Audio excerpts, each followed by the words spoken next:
Hi all, I hope you're having a really lovely start to 2024.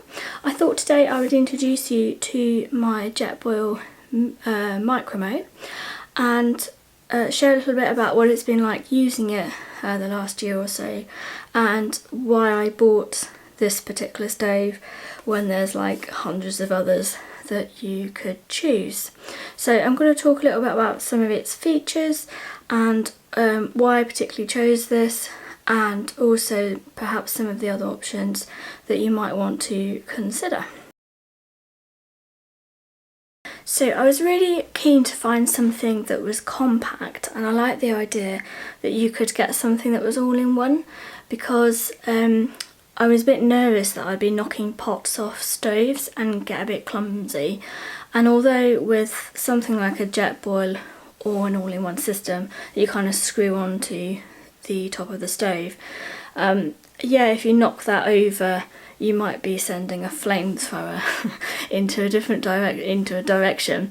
I still felt like I would be more careful around one item.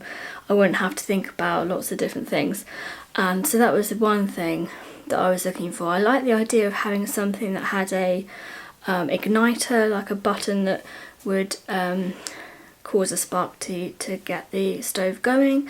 I also wanted something that was during the winter, that was suitable for low temperatures, because that can be an issue with some stoves, and so often you can get something like a regulator or some other technology that allows the gas to kind of be suitable for low temperatures, just because I like to get out all year round. If I only ever did things in summer, I'd miss half the opportunities to get out, so that's one of the reasons.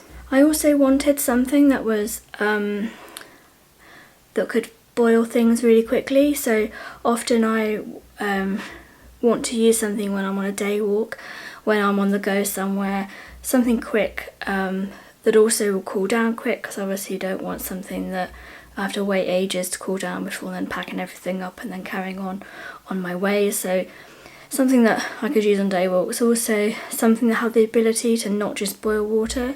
So I like the idea of having something that had a simmer control, and so that was important to me, so that in the morning I might want to like fry some bacon or something. So that was important. So with this in mind, why did I choose this over some of the other options out there? So I looked at some of the more budget end, and what I found was that a lot of them were quite a bit more bulky.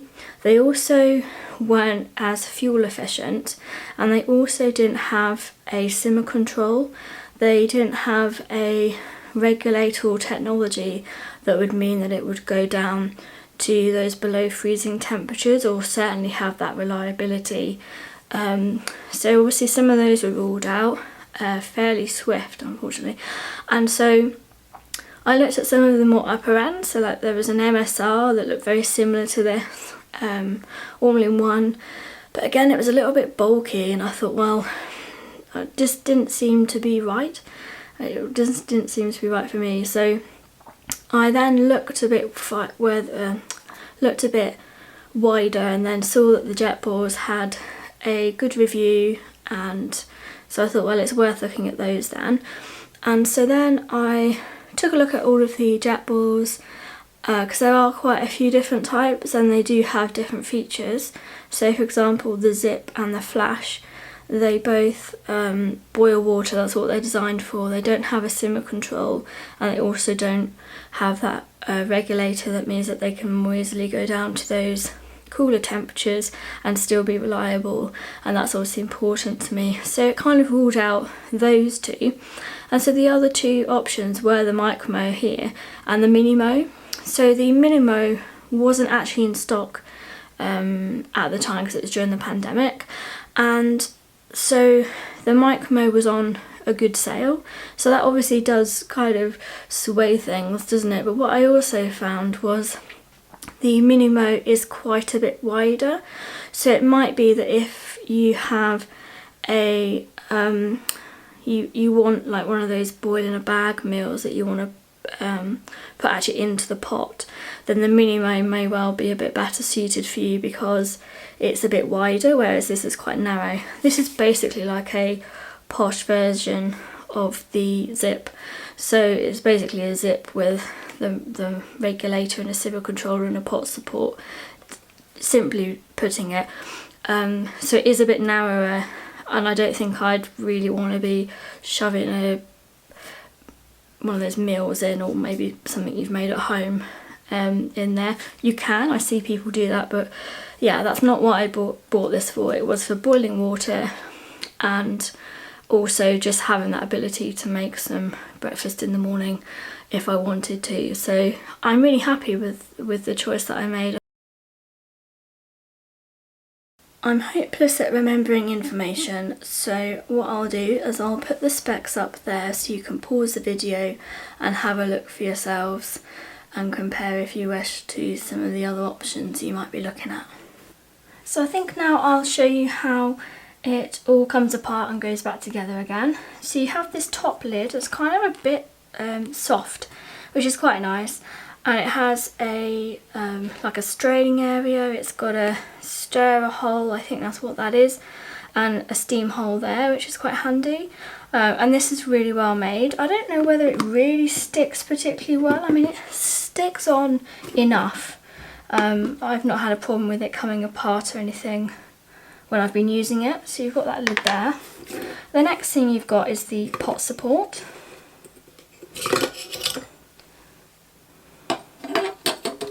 Then you have the gas canister. Then you have the actual stove part itself, and as you can see you've got that regulator there, and you flip this out and then you've got your simmer control. And then right at the bottom you've got the pot support, which folds out as so.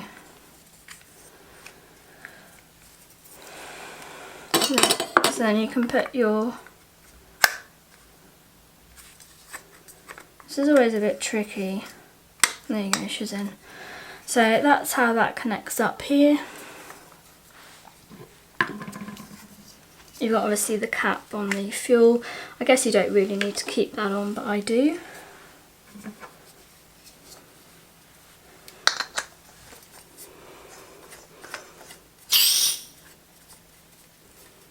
You do hear a little hiss when you put this on. I try not to put it on too tightly. I don't find you need to, and you don't want to be wresting it off. So there you can see that's where the igniter spark comes from. And there's your regulator and your thermal control, which I think I mentioned already. So next you have like a bowl that you can use as a cup, but that protects the bottom here. And as you can see, it's got that kind of flame deflector that really makes it a really efficient way of using the flame, and I found that to be really good. And as you can see, like, it's not even discoloured on the bottom, even though it's been used a lot. So obviously it's well made, because there's literally no sign that that's been used whatsoever.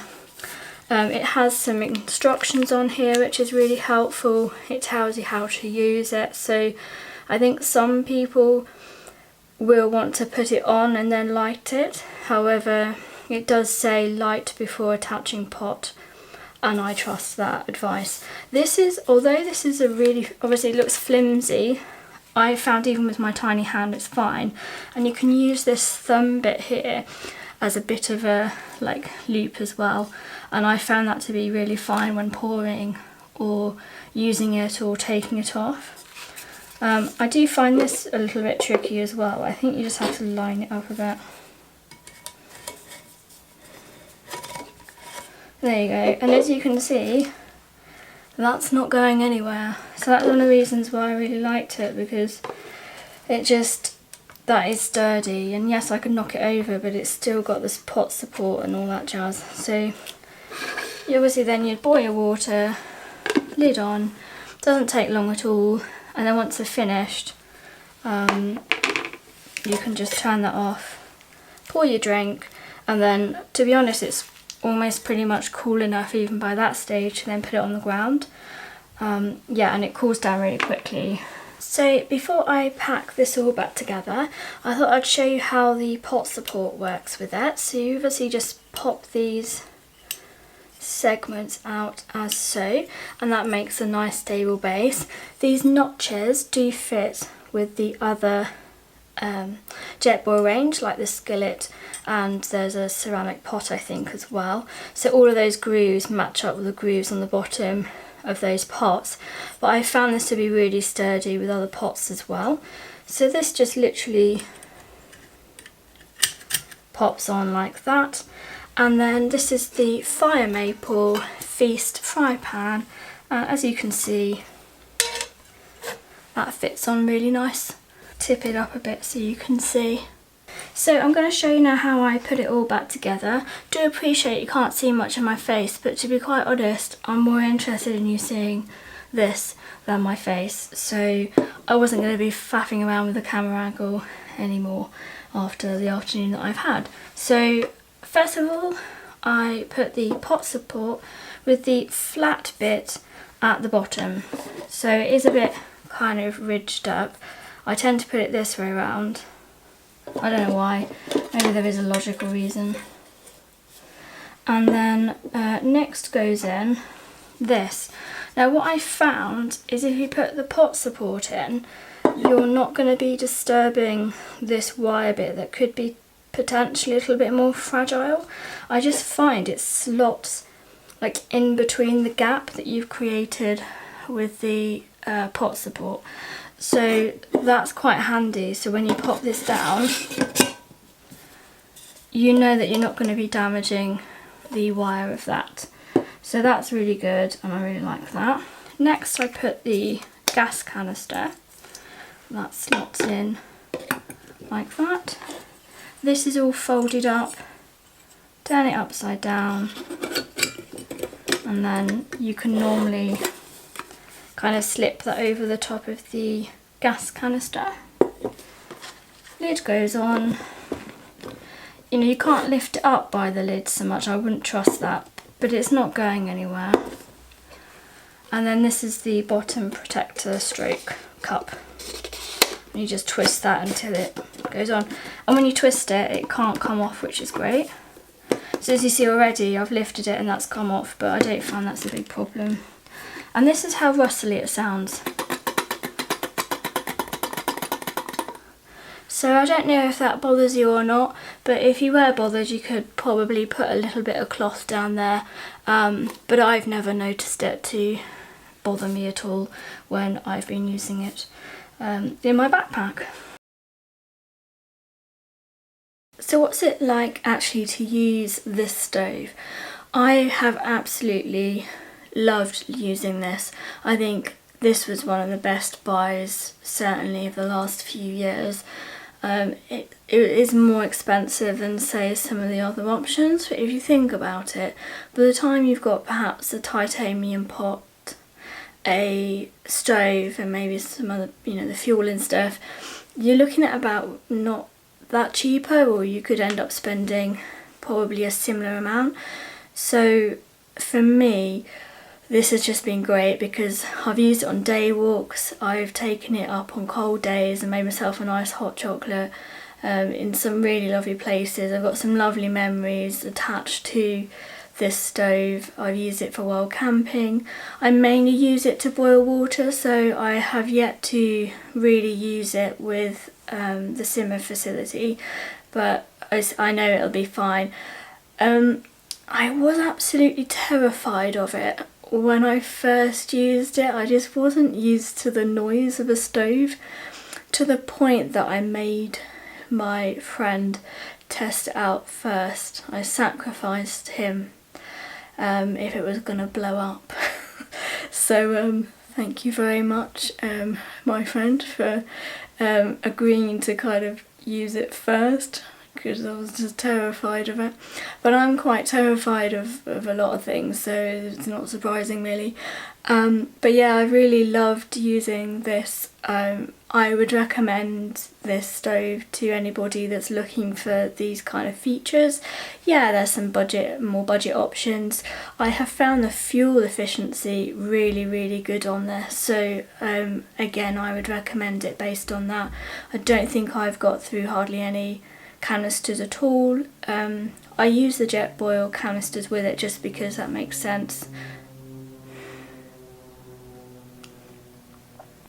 I use the Jetboil canisters just because that was available in my local store and it wasn't any more expensive or less expensive than I think the other ones that were there.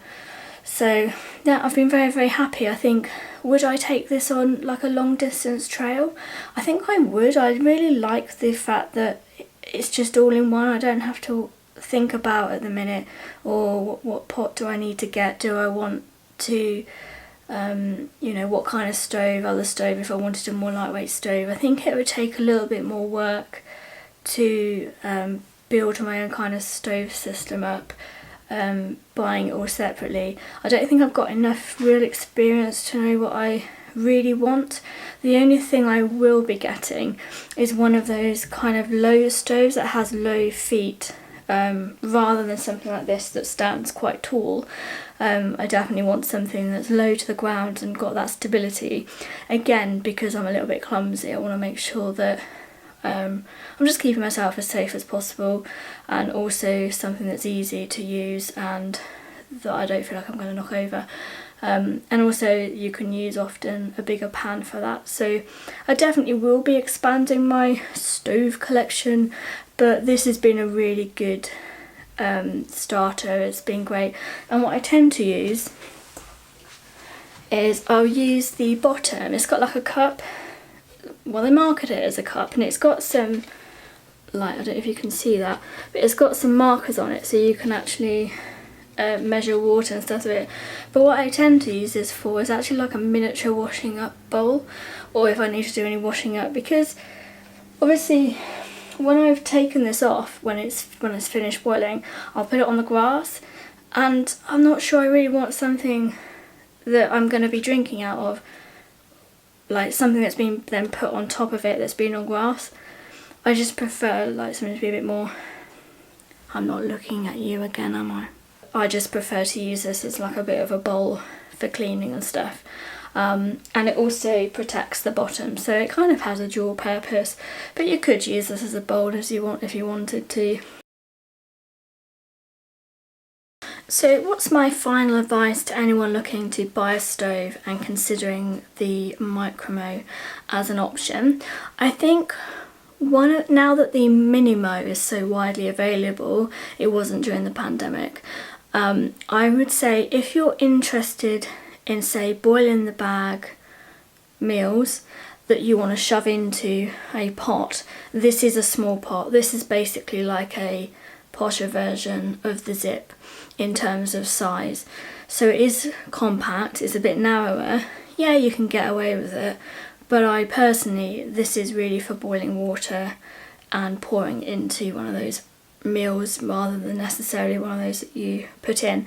I think if you do that, definitely consider the MiniMo, but bearing in mind it is going to be wider, a bit more bulky, so I don't have any regrets that I bought this instead of the MiniMo, just because it served me well with my day walks especially.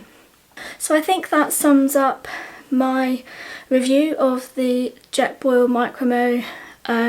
Definitely think it's worth it if you're in the market for something like this, and it's been really lovely to share this with you. I'll see you next time. Someone's having their door replaced. With this in mind, why did I particularly choose this one when there's plenty of others? Look at the camera. I don't like the heat. Well, I do love the heat. Nope.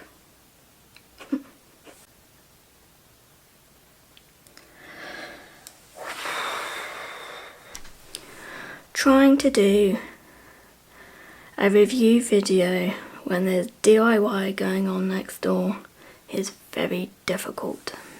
Oh, I'm getting off topic here. Don't hold it too high. This is supposed to lock.